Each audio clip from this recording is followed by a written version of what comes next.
Alors cette semaine, on a vécu un épisode qui va rester dans les manuels de finance, un de ceux qu'on écrira peut-être dans 20 ans pour expliquer à nos enfants, à nos petits-enfants, pourquoi on a tous fini beaucoup plus riches, ruinés, ou qu'on se sentira complètement idiot en racontant l'anecdote. On ne sait pas encore, mais une chose est sûre, c'est que Elon Musk est riche, très riche. Il est même tout seul sur sa planète. Plus de 1000 milliards de fortune personnelle après la plus grosse IPO de l'histoire de l'humanité. Mais la semaine dernière, on a aussi eu une inflation américaine qui explosait, que ce soit du côté consommateur ou du côté producteur. Mais tout le monde s'en fout comme de l'an 40 parce qu'il y avait l'IPO de SpaceX.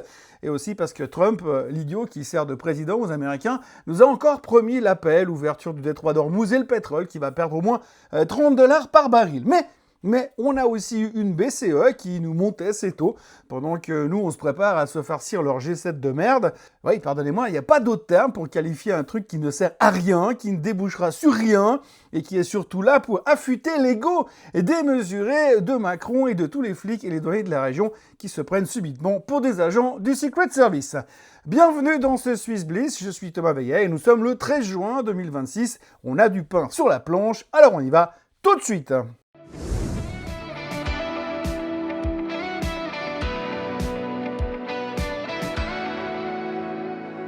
Cette émission vous est présentée par Swissquote.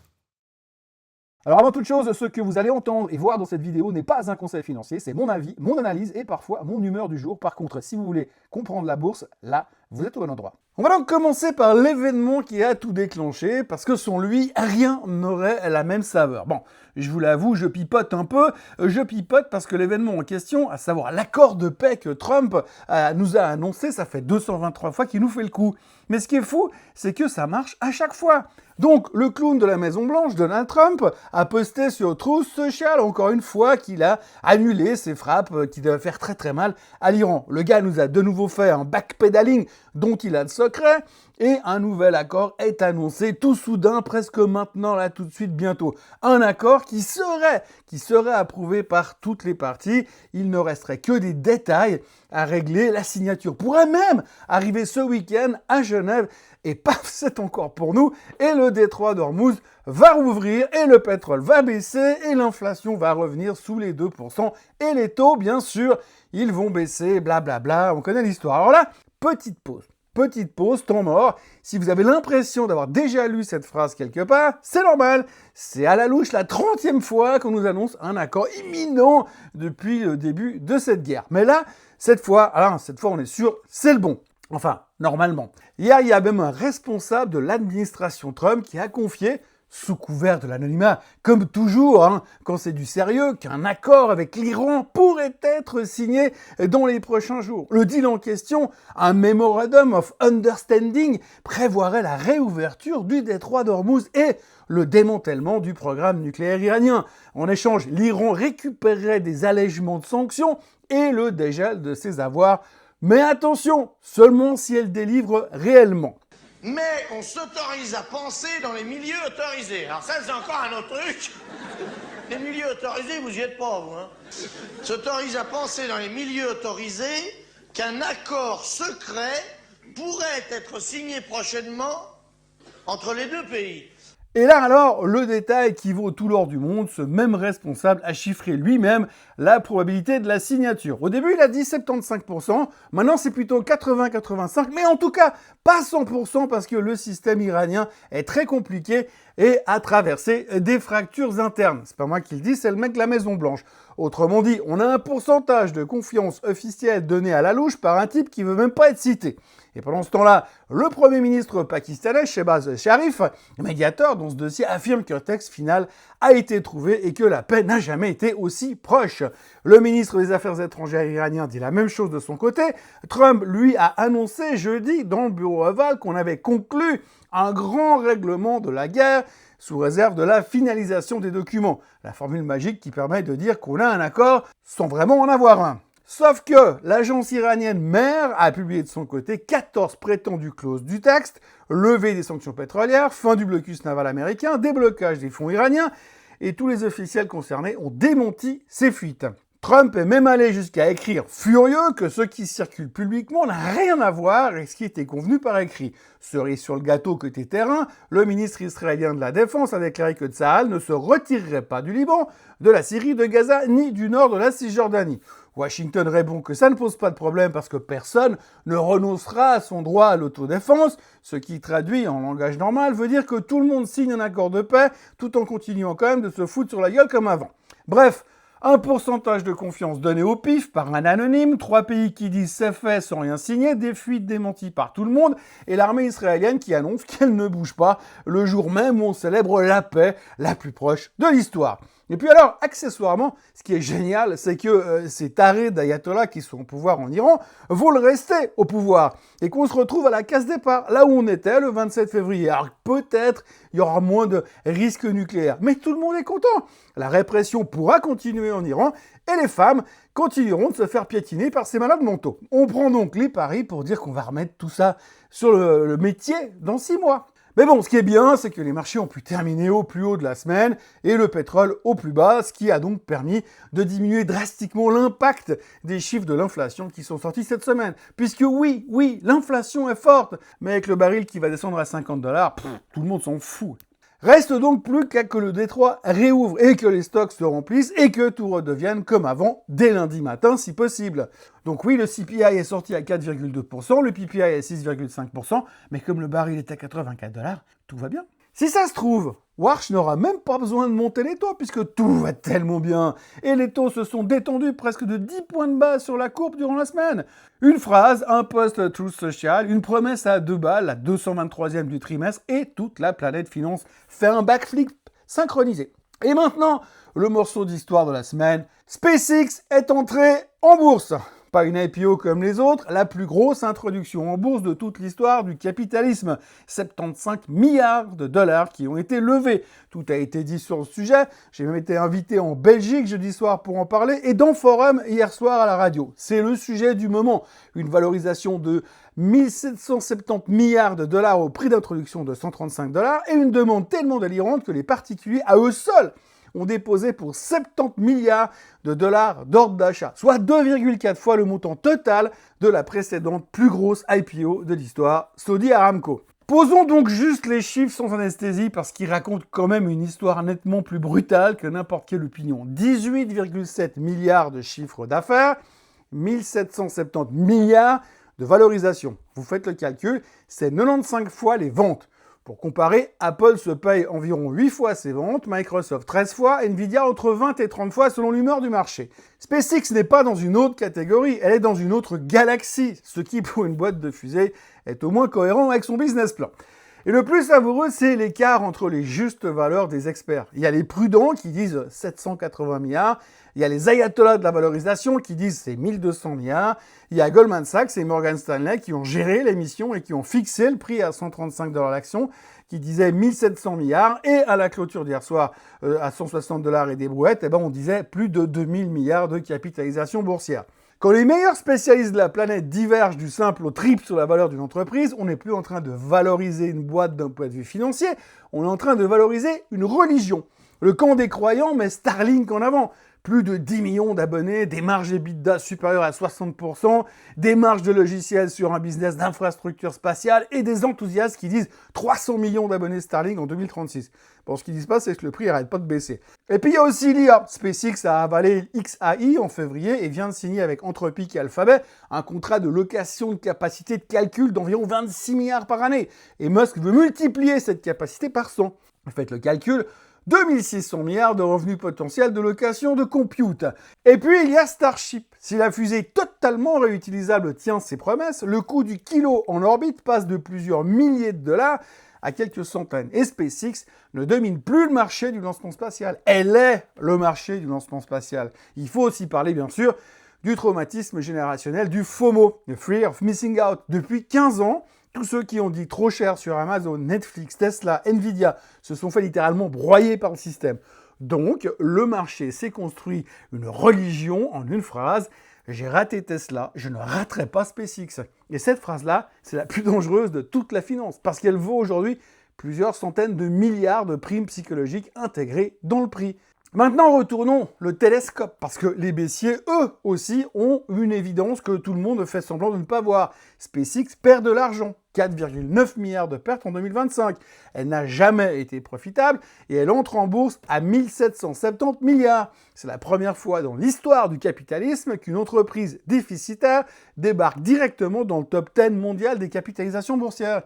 Apple a mis 42 ans pour atteindre 1000 milliards. SpaceX a fait le double en une séance, et en perdant de l'argent. Et pour vendre ça aux institutionnels, Morgan Stanley a présenté un scénario où SpaceX atteint 3400 milliards de revenus en 2040, avec un EBITDA ajusté de 2700 milliards. 3400 milliards de revenus, c'est 5 fois le chiffre d'affaires actuel de Walmart. Et au passage, Goldman Sachs et Morgan Stanley, les deux têtes d'affiche du syndicat des 21 banques sur cette IPO, ne sont même pas d'accord entre eux. Pour 2030, 470 milliards de revenus pour l'un et 330 milliards de revenus pour l'autre. 140 milliards d'écart. Une bricole. Et puisqu'on parle de prix, parlons gouvernance aussi. Le sujet qui fait bâiller tout le monde jusqu'au jour où c'est le seul sujet qui compte.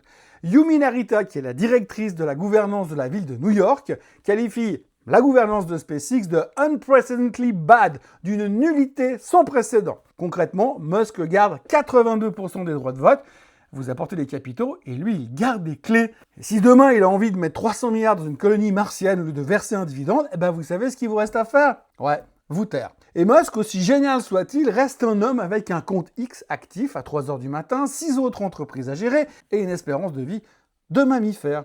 Le marché valorise SpaceX comme si Musk était immortel et monomaniaque. L'histoire suggère quand même que ni l'un ni l'autre n'est garanti. Et puis il y a le tour de magie le plus dérangeant de toute l'histoire, l'indexation forcée. Le Nasdaq a changé ses règles en mars pour fast-tracker SpaceX dans le Nasdaq 100 en 15 jours de cotation au lieu de plusieurs mois. Résultat, plus de 200 produits représentant 800 milliards de dollars vont être obligés d'acheter SpaceX d'ici fin juin. BlackRock, Vanguard, votre caisse de pension, le troisième pilier de votre belle-mère. Pas parce qu'ils trouvent ça attractif, mais parce que le règlement l'exige. On a construit un système où la demande est devenue légalement obligatoire. Même les plus belles dictatures de l'histoire n'auraient pas osé. Ou alors ils l'auraient fait discrètement. Là, on le fait en direct sur CNBC. Petit détail savoureux, S&P, Dow Jones, lui, a refusé de modifier ses règles pour le S&P 500 parce que SpaceX ne respecte pas les critères de profitabilité. La plus grosse IPO de l'histoire ne se qualifie même pas pour l'indice de référence américain selon des règles normales. Ça devrait faire réfléchir. Mais en fait, non, ça fera réfléchir personne. Et pour ceux qui trouvaient que tout ça manquait un peu de folie, dès lundi, il y a des ETF à levier 2 fois longues et 2 fois short sur SpaceX qui vont débarquer sur le marché. Sur une action cotée depuis 72 heures, sans historique, sans bénéfice, à 95 fois les ventes. Le casino est ouvert et la peinture n'est même pas encore sèche sur les murs. Bref, vendredi soir, le titre clôture à 160,95 $, soit 19% de hausse par rapport au prix d'introduction. Il a même touché les plus 30% durant la séance. SpaceX vaut désormais plus de 2000 milliards de dollars directement dans le top 8 mondial. Et la fortune d'Elon Musk franchit la barre symbolique des 1000 milliards. Premier trillionnaire de l'humanité. Musk a dit qu'il voulait amener SpaceX sur la Lune, sur Mars et à terme, encore plus loin. En gros, Musk, c'est Buzz l'éclair. Vers l'infini et au-delà! Pendant ce temps-là, les actions du secteur spatial concurrent, Rocket Lab, Intuitive Machines, Planet Lab, ont tous plongé de 9 à 13% hier, parce que dans ce marché, il y a de la place que pour un seul narratif à la fois, et cette semaine, c'était SpaceX. Maintenant, on va parler de la chose qu'on a tous collectivement décidé d'ignorer cette semaine. Mercredi, le CPI américain de mai est sorti à 4,2% sur une année, le plus haut niveau depuis 2023. L'énergie représente plus de 60% de la hausse mensuelle, avec des prix de l'énergie en hausse de 3,9%. Le core CPI, lui, est à 2,9% dans la fourchette basse des attentes, heureusement, ce qui a permis au marché de souffler un ouf de soulagement temporaire. Mais le lendemain, jeudi, le PPI, l'inflation des prix à la production, celle que les entreprises absorbent avant qu'elle n'arrive chez vous, est sorti à 6,5% sur une année. Le plus haut niveau depuis plus de 3 ans. Le core PPI, hors alimentation et énergie, est à 4,9%. Et le plus inquiétant, si le CPI consommateur reste relativement calme, c'est parce que les producteurs absorbent encore une bonne partie de cette inflation dans leur marge. La question, c'est combien de temps ils peuvent continuer à le faire, surtout si le détroit d'Ormuz reste fermé encore 1 mois, ou 3, ou 6. Mais bon, on s'en fout, parce qu'on sait tous que la paix sera signée demain à Genève, ou pas. Bon, abstraction faite de la paix, en clair, l'inflation américaine est en train de remonter par les deux bouts, consommateurs et producteurs, et les salaires réels reculent de 0,1%. Les ménages se font éclater le pouvoir d'achat, et la réaction du marché à tout ça, quasiment nulle. Pourquoi ? Parce que le même jour, Trump a annoncé son taco sur l'Iran, et que tout le monde a préféré regarder la fusée plutôt que la facture du supermarché. Pendant que SpaceX décollait et que l'inflation explosait dans l'indifférence générale, la BCE a, comme prévu, relevé ses taux face à une inflation alimentée par le conflit au Moyen-Orient qui, je vous le rappelle, est bientôt terminé. Et le message de Francfort était limpide. On ne veut surtout pas se faire reprocher d'avoir réagi trop tard encore une fois. Et sans détente des prix du pétrole, une nouvelle hausse en septembre est tout à fait probable. Chose qui est donc dorénavant exclue, puisque la paix sera signée et que le pétrole va s'effondrer. Ou pas. À moins que les Iraniens soient en train de balader Trump pour le faire exploser de rage juste avant les midterms et se retrouver à poil face aux démocrates. Et puis alors, la semaine prochaine, on enchaîne avec un véritable carrousel de banques centrales. La Fed se réunit et ce sera la première réunion présidée par le nouveau patron Kevin Warsh, celui que Bessent avait surnommé « A New Sheriff in Town ». La BOJ se réunira aussi, mais sans Ueda qui est malade, ce qui pour une institution censée incarner la stabilité n'est jamais vraiment le signal qu'on a envie de recevoir, et la BNS se réunit également, mais soyons honnêtes, personne ne va perdre une seconde de sommeil pour la BNS, puisque tout le monde s'en fout. Vous voyez le truc ? On a une inflation américaine à 4,2% côté consommateur et 6,5% côté producteur, une BCE qui vient de monter ses taux, et la semaine prochaine, on a Fed, BOJ, BNS d'un coup, avec le nouveau patron de la Fed et un absent à la BOJ. Normalement, ce serait le sujet de la semaine, celui qui ferait trembler les marchés obligataires, sauf que cette semaine, les banques centrales, c'était le générique de fin qu'on zappe pour aller directement au prochain épisode, celui avec la fusée dedans. Alors si on prend de la hauteur, et c'est ça l'exercice du samedi, qu'est-ce qui relie le taco de Trump, SpaceX, l'inflation et les banques centrales, et même le G7 ? Une seule chose, cette semaine, on a vécu la démonstration la plus pure de ce que j'appelle la hiérarchie inversée de l'information. L'inflation explosait de côté, c'est pas grave, c'était dans les prix. Les banques centrales préparent une semaine cruciale, c'est pas grave, on en parlera la semaine prochaine. Mais un homme qui devient trillionnaire grâce à une boîte de fusées qui perd 4,9 milliards par année, ça, c'est le sujet, le narratif unique de cette semaine. C'est exactement la phrase qu'on entend depuis des mois. Oui, mais tu comprends, il y a l'IA, et maintenant il y a aussi la fusée. Et puis demain, il y aura, oui, mais ils vont aller sur Mars. Et donc c'est là que je deviens un peu nerveux, parce que j'ai déjà vu ce film, et généralement, il finit toujours un peu la même chose. En 1999, le mot magique, c'était .com. En 2007, c'était ha ha ha, enfin triple A, donc forcément sans risque. Aujourd'hui, c'est IA, et son petit frère tout neuf, la fusée. Le problème dans tout ça, c'est que ces narratifs sont pas complètement faux. SpaceX est une entreprise extraordinaire, l'IA va transformer l'économie. Le problème, c'est qu'on paye aujourd'hui cash le prix d'un scénario parfait sur 20 ans. Sans accident, sans concurrence, sans régulateur, sans tweet à 3h du matin, sans détroit fermé et sans pétrole à $150. Techniquement, on a des indices américains qui sont plus hauts de tous les temps, ou presque. Un SOX qui a fait quasiment plus de 90% depuis le 30 mars et qui bouge à coup de 10% chaque jour. Une entreprise déficitaire qui débarque en 6e position mondiale des capitalisations devant Meta et ses 60 milliards de bénéfices annuels. Sur le plan macro, on a une inflation américaine qui remonte des deux côtés, une BCE qui vient de monter les taux et 3 banques centrales qui se réunissent la semaine prochaine dans un climat de confusion totale, l'une avec un nouveau patron et l'autre sans son capitaine. Et géopolitiquement, on a un cessez-le-feu qui repose sur un homme qui annule des frappes militaires parce que ça tomberait mal pour le début de la Coupe du Monde de foot et pour son anniversaire. Tout ça mis ensemble, ça ne ressemble pas forcément à un marché hyper confiant dans l'avenir, ça ressemble surtout à un marché qui a trouvé cette semaine une distraction suffisamment énorme, une fusée à 2000 milliards de dollars pour ne pas avoir à regarder en face une facture d'inflation qui commence sérieusement à piquer. Et historiquement, ce genre d'illusion collective, ça dure jamais éternellement. On passe maintenant aux performances de la semaine. Alors, on va pas se prendre la tête trop longtemps là-dessus. Qu'est-ce que ça donne? Eh bien, ça donne qu'on a le Philadelphia Semiconductor Index, le SOX, qui est la vedette de la semaine, plus 9,42%. Bon, ça dépend les jours parce que ça bouge à coup de 8 à 10% par séance ces temps.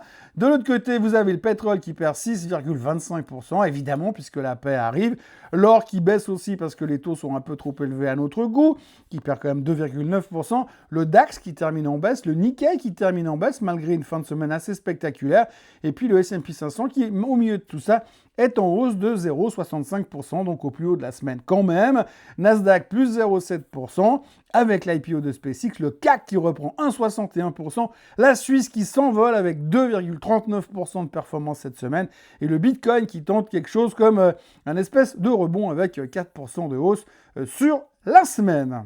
Le SMI maintenant, alors le SMI, vous le voyez, à l'intérieur, c'est Givaudan qui prend quasiment 11%. Bon, lui, il était upgradé par plusieurs banques, faut pas chercher plus loin. Richemont en deuxième position parce que le luxe va exploser avec la paix qui arrive, les touristes qui vont repartir dans tous les sens.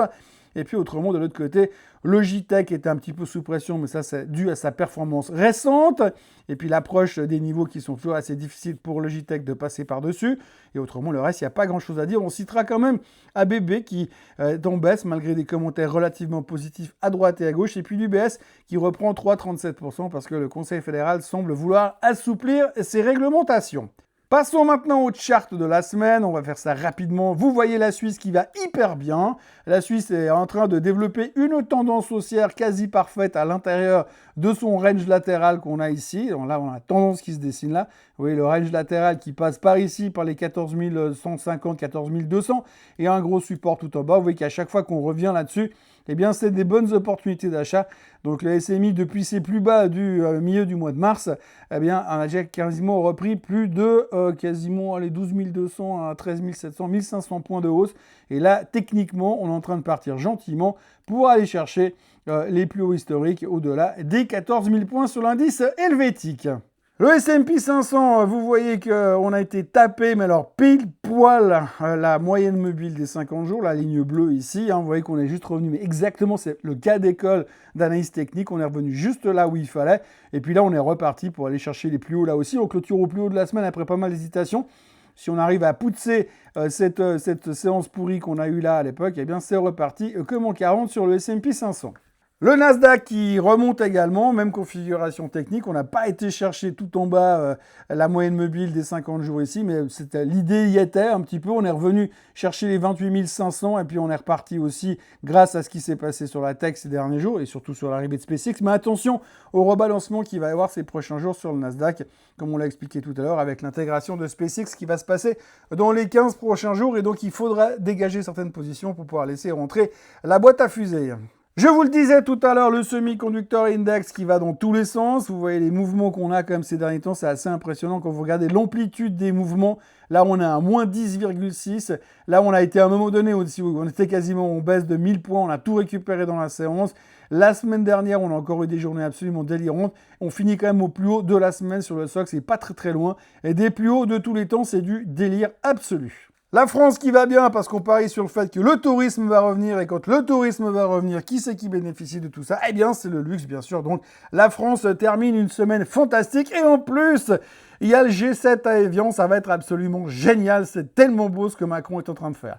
Le DAX, par contre, lui, c'est un peu plus difficile. On a rebondi sur la moyenne mobile des 200 jours qui est vraiment plate de chez plate, mais pour l'instant, on n'arrive pas vraiment à redémarrer sur l'indice allemand et c'est pas forcément avec ce qu'ils vont décider au G7 que ça va changer grand-chose de toute manière. L'or qui se fait démonter, qui a cassé la moyenne mobile des 200 jours, ça faisait longtemps que c'était plus arrivé. Alors l'or, la problématique, c'est qu'effectivement, comme les taux sont relativement élevés et qu'on s'attend à des hausses de taux et qu'on a eu une hausse de taux en Europe cette semaine, forcément, comme l'or ne rapporte rien, les gens s'y intéressent un petit peu moins. Et puis alors, la victime de la semaine, le pétrole qui se fait démonter parce que accord de paix on his way. Donc on est en train de revenir globalement sur les bas du pétrole de ces derniers mois. Donc il faudra surveiller la zone des 80 $ parce que c'est là où on se dirige pour l'instant. Et puis après, il faudra effectivement que ça se confirme. Mais vous voyez qu'il y a quand même une tendance haussière qui est en place depuis un bon moment sur le baril. On aura les 80, puis quand on arrivera sur les 78,45, il faudra voir si on va aller casser pour effectivement aller là où Trump aimerait bien que ça aille, c'est-à-dire ici dans cette région. Ou alors est-ce qu'on va rebondir parce que la guerre ne sera peut-être pas terminée à ce moment-là. On passe maintenant aux vedettes de la semaine et on commence par Novartis. Novartis qui continue de faire ce qu'elle fait le mieux, c'est-à-dire gagner des batailles contre les maladies rares. Le groupe bâlois vient d'annoncer des résultats très encourageants avec le Delbrax contre la dystrophie musculaire fascio-scapulo-humérale, une maladie génétique qui détruit progressivement les muscles. Et les biomarqueurs sont en nette baisse, signe que le médicament touche sa cible et réduit les dégâts musculaires. En parallèle, Rapsido a également frappé fort dans l'urticaire chronique avec 2 fois plus de patients soulagés qu'avec un placebo et des résultats rapides dès la 2e semaine. Aucun problème de sécurité majeur n'a été observé. Résultat, Novartis avance ses pions sur 2 fronts, prépare les discussions avec les régulateurs et multiplie les dépôts auprès des autorités sanitaires mondiales. Le titre prenait quand même 3,5% sur la semaine. Voilà le graphique de Novartis. Alors vous voyez qu'on a là aussi bien rebondi sur la moyenne mobile des 200 jours et depuis ça n'arrête plus de monter. Et donc là on a cassé la tendance baissière dans laquelle on était. Le prochain objectif c'est d'aller chercher les 124 francs suisses sur Novartis. Et ensuite on s'ouvrira la porte pour aller chercher les plus hauts de tous les temps en direction des 131 francs suisses. Puisque l'on parle pharma, restons du côté de Bâle, du côté de chez Roche. Cette semaine, le groupe a décroché plusieurs victoires réglementaires, il faut quand même le signaler. D'abord, la FDA a approuvé le test du Ventanap 10, le premier outil capable d'identifier les patients atteints d'un cancer de la prostate qui pourraient bénéficier du traitement Trucap. Ensuite, la FDA a accordé un examen prioritaire au Tecentriq dans une forme spécifique du cancer du côlon. Et là, les chiffres sont impressionnants. Combiné à la chimiothérapie, le médicament réduit de 50% le risque de rechute ou de décès. La survie sans maladie à 3 ans grimpe à 86%, contre 76% avec la chimio au sol. Et si l'autorisation est accordée en octobre, le Tecentriq pourrait devenir la nouvelle référence mondiale pour cette catégorie de patients. Et comme si ça ne suffisait pas, Roche a également obtenu plusieurs extensions européennes pour ses tests diagnostiques compagnons utilisés avec les traitements de Merck, AstraZeneca et GSK, GlaxoSmithKline. En clair, Roche ne vend plus seulement des médicaments, il vend l'écosystème complet, le test qui trouve le patient, le traitement qu'il soigne et le diagnostic qui suit l'évolution de la maladie. Une stratégie qui est moins sexy que l'intelligence artificielle, mais qui est quand même terriblement efficace. Donc, ce qui nous mène à un graphique qui, là aussi, a rebondi majestueusement sur la moyenne mobile des 200 jours ici, comme elle l'avait déjà fait au mois de mars. Et donc, on repart gentiment dans cette tendance haussière relativement molle.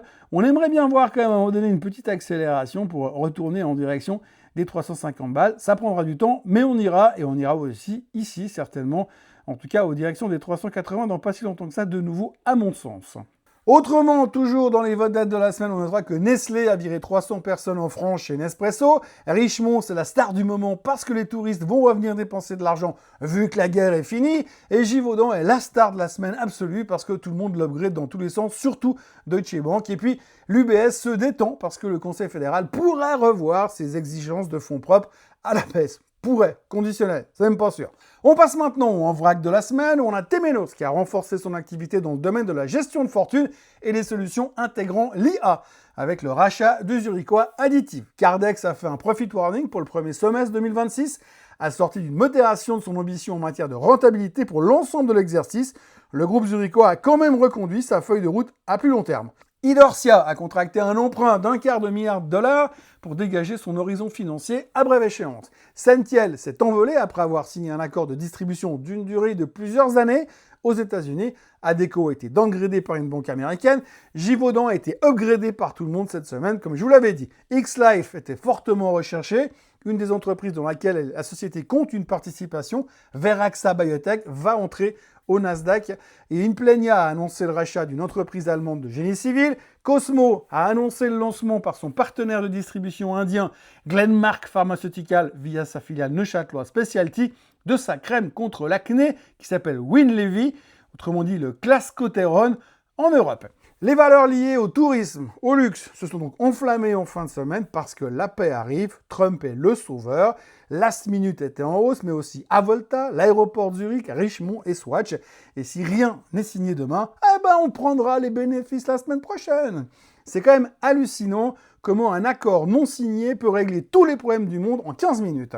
Nous avons donc un homme à 1000 milliards de dollars grâce à une fusée qui perd de l'argent, l'inflation qui explose des deux côtés et personne ne regarde. Et la paix mondiale repose sur un mémorandum que personne n'a signé, dont personne ne connaît vraiment le contenu et que même Trump dément quand on en parle. Il y a un pourcentage de confiance de la paix qui est donné au pif, 80-85%, pour décider si le détroit d'Ormuz rouvrira ou pas, si le baril tombera à 50 ou à 150, remonter à 150, si la Fed de Watch doit monter les taux ou pas.